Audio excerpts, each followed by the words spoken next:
So look at the camera or look at Tom? Me. Okay. We'll just pretend. Okay. Pretend we're just we're in your office. All right.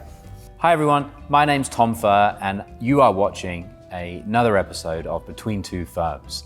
Today I'm joined by Melanie Antoon. Hello. And we are going to talk about why lawyers hate technology. Well, maybe we just start with who are you? What is it you do at Disco? My name is Melanie Antoon. I'm the Senior Vice President of Professional Services at Disco. I have leadership over all of the teams that work with clients day in and day out in our software.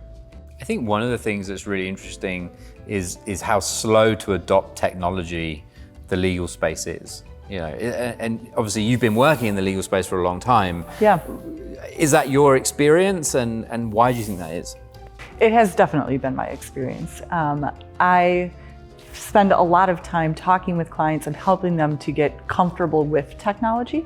I think lawyers inherently want to really understand things, and if they don't understand technology, it seems scary, and they would prefer to do things a way that they do understand, which oftentimes is inefficient and not the most effective. I also think that there is an inherent risk-adverse nature of being a lawyer. You don't want to be the first to try something new, and setting that precedent of doing something new can be scary. And so the easiest thing to do is stick with the status quo.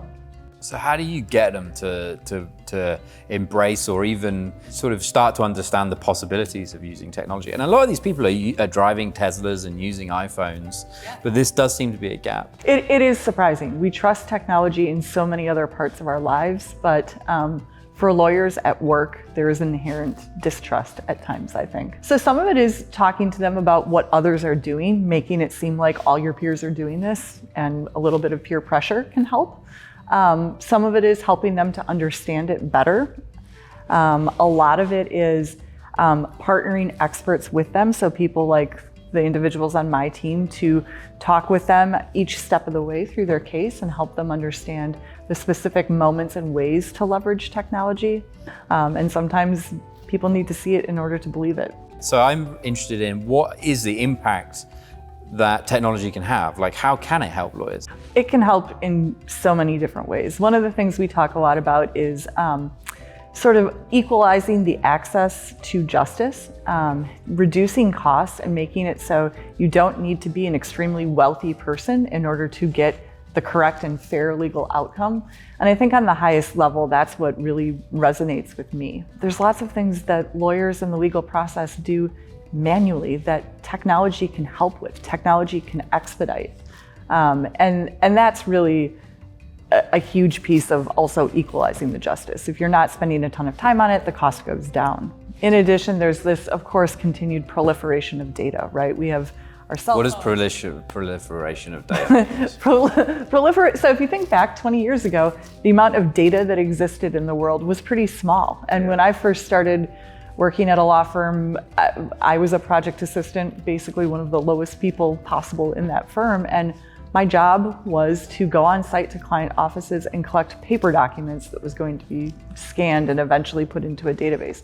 Well, nowadays it's not about the paper documents. It's about the gigs and gigs and gigs and gigs and gigs that exist. And every day we're creating more and more data, but in a corporate setting, all of that is potentially discoverable. And so it's the documents, your email, your Slacks, your Teams, what you're doing on your phone, all of that information is potentially, hopefully not, but potentially relevant in litigation. So what would you say then to somebody who's perhaps in the first 10 years of their career and they're thinking, you know, I really want to rise to the top. I want to be a really great lawyer with a really great career. What would you say to them in terms of the role that technology can have to help them achieve those things? I think that's a way to differentiate yourself as a young lawyer. For me personally, when I started at that law firm 20 years ago, my boss had been at the firm for 30 years and was terrified of technology. And the opportunities that I got in those first 5 years at the firm was because I embraced the technology and took on a thing that she shied away from and didn't want to do. And so there's absolutely an opportunity to do that. Young lawyers that learn about AI, that get comfortable with testing it and trying out and being at the forefront of forming opinions about how technology should be used in legal, there is absolutely an element that needs to be discovered there. that's a career forming area to participate. And if you're a lawyer that still takes the stairs because they're scared of the elevator technology, Exactly. there's nothing we can do. No. So obviously you're here today because you have something to plug. 30 seconds, look down that camera, plug what you want to plug. All right, well, Disco Professional Services can help you as an attorney get to your legal outcome better and faster. We are experts in evidence management from start to finish and can partner with you each step of the way to get to those outcomes, better serve your clients, and win more clients in the future. You're paying me for that, by the way. All right, that great. ad spot. Excellent, thank you. Right, Super fun. turn these things off so I can start swearing.